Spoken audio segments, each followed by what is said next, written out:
It has been 7 years since September 11, 2001, and there have been no attacks on American soil. Some members of Congress say both parties are dedicated to protecting America, but disagree on the way to do so through national security policy. Now, it's been 7 years since 9/11, and there haven't been any more attacks under the Bush administration. Do you think President Bush and the administration do deserve some credit for that? Well, I think today is really a day to think about what happened on September 11th and what we lived through since then. I mean, it's a day really of real solemn remembrance, and I think for a lot of these families, it's a day of enduring grief, and a lot of Americans as well. But also, I think in an important way, it's a day of renewal. It's a day when we renew our commitment to our country, and even in this Capitol, where Democrats and Republicans often don't get along, you see a sense of common purpose and a coming together, which is rare. Well, I think our whole apparatus of security in this country, whether it's at federal, state, or local, has improved from what it was, but it's a false security. We value freedom. The people who don't like us and want to destroy us do not value freedom, and that's the very thing they want to see go away. And so people who think we don't have a problem, who think there aren't people here in the United States who actually may be cheering today, literally because they're happy about what happened and want to do it again, if they don't believe that the threat is still there, they're just living in la-la land.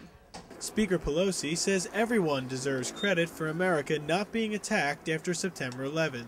She also says the Iraq War has not made America safer.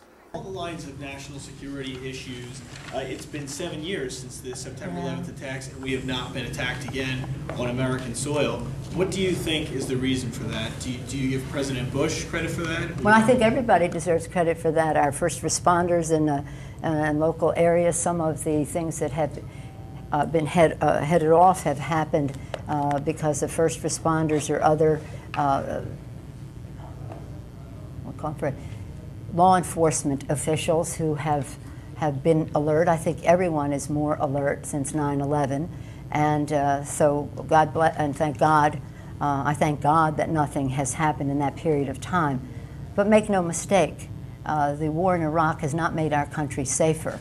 It has not brought stability to the region. It has undermined our military's capability to respond to threats to our security wherever they may occur.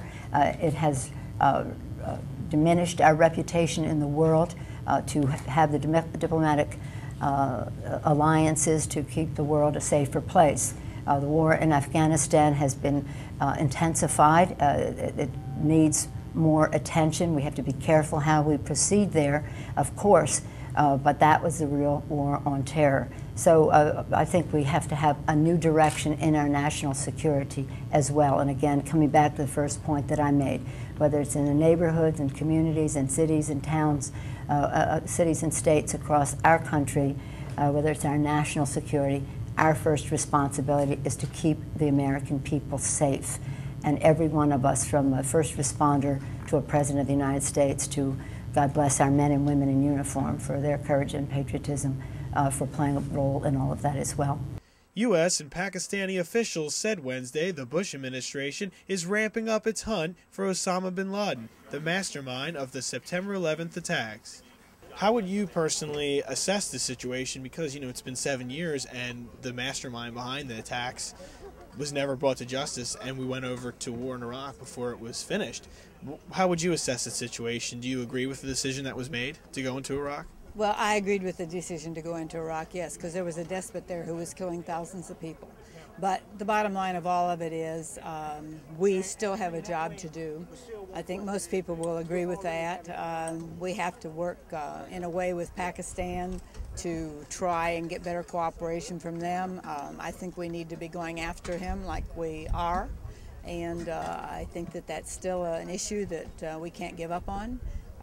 The one thing you need to remember is even if he's gone, there will be somebody else to take his place, because the fervor of what they believe in wanting to destroy us is so strong. There will always be someone else to step up. It's not going to go away.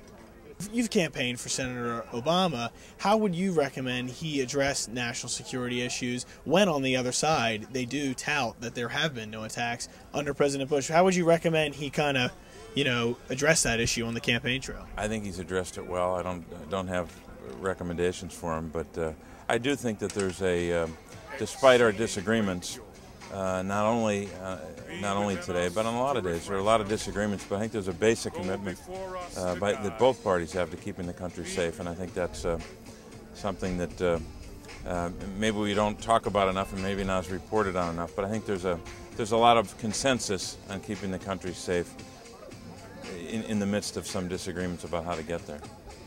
Nicholas Pelosi, CNSnews.com, the Capitol.